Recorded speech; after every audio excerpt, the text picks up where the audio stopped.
আমি বলতে পারি না, আমার বুক তারপরে আমি বুক আমার ফাটিয়ে যায়। ওরা বাঁচতে থাক, আমি আমার জানি মৃত্যু হয়, এই এরপর আমার যা হয়।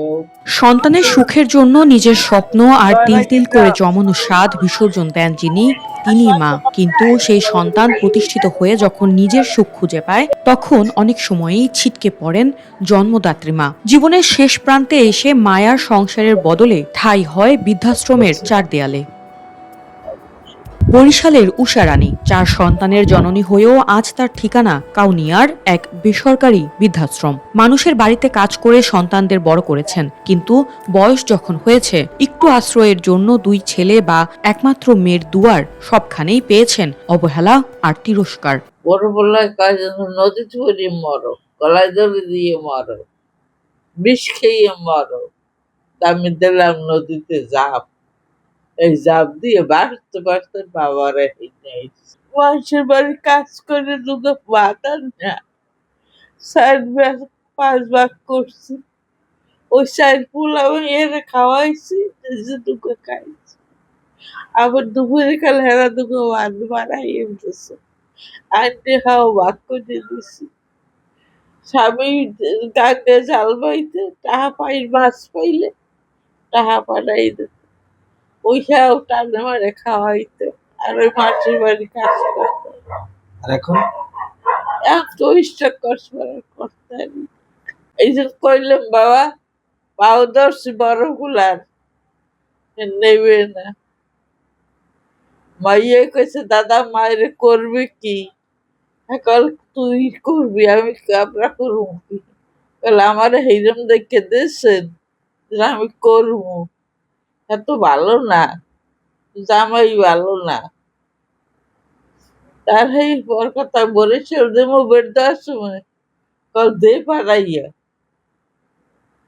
এই এবার দেওরজি বাড়ি গেছি, এই দেওরজি বাড়ি যাইয়া এক চাচাহুর ওই পুত্র বলতে এই যে বাবার নম্বর টম্বর লইছে আশা আমার লগে, লইয়ে বাবার দ্বারা ফোন দিছি, কইছে মা শীত তো খালি হয় না, তুমি 2 মাস পর আবার আইও। 2 মাস পর আবার ফোন দিছি, আমি ভালো আছি, আমি বাবার দ্বারা ভালো আছি।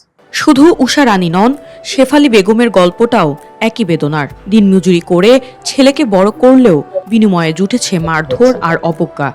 দেখে না, মা বাপ বুড়ে গেলে বোঝা হয়, মা বাপ হেরলে বোঝা, বুড়ে গেলে বোঝা হয়, বোঝার কামে ঠেলিয়ে হেলাই সেই চেষ্টা করে। আর সংসারে কাম করতে গেলে পোলারে দেখাই কাম করতে পারবে, বউ হেকাল ঘরেতে হেকাল কাম করতে পারবেন না, হে অফিসে গেলে সব কাম করবেন, ছেলেদারে কইতে পারবেন না আমি কাম করছি, হ্যাঁ কইতে পারবেন না। আজ আমি বলি দুঃখে, আমি আমি রাস্তা বেঁকে আমার একটা দিনে না, ভারতের আমার 6 লক্ষ টাকা, আর আমার শ্বশুর বাড়ির টাকা, আমার জমি বেচছে, আমার স্বামীর টাকা, আমার স্বামীর বাড়ি বেচছে, আমি সাথে বাবা এই আমি বলি এই বন্ধ না, আমি গলায় ধরে ধরছি, আমার কাপড়ও আছে। আমি দুঃখের কথা আমি বলি না, লোকের কাছে আমি বলতে পারি না, আমার বুক তারপরে আমি বুক আমার ফাটিয়ে যায়। এখানকার প্রতিটি মায়ের বুকেই চেপে আছে আকাশ সমান দুঃখ।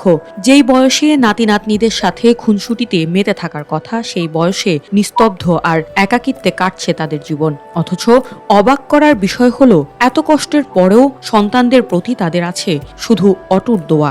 ওরা বাঁচতে থাক, আমি আমার জানি মৃত্যু হয়, এই এরপর আমার যা হয়, আমি চোখে দেখতে চাই না। বর্তমানে অর্থ সংকটে ধুঁকছে এই বৃদ্ধাশ্রমটি। জুলাই আগস্ট গণঅভ্যুত্থানের পর সাহায্য কমে যাওয়ায় 60 জন মায়ের এই ঠিকানা এখন বন্ধের পথে। সকল মায়েরা ভালো থাকুক, এটাই আমরা চাই। কিন্তু বৃদ্ধাশ্রমে যে সমস্ত মায়েরা আছে, তারা বুক ভরা ব্যথা নিয়ে আমাদের এই বৃদ্ধাশ্রমে আসা। এই আশ্রমে এসে তারপরও সন্তানদের জন্য তারা দোয়া করে, দোয়া করে, ভালোবাসা দেয় এখনো।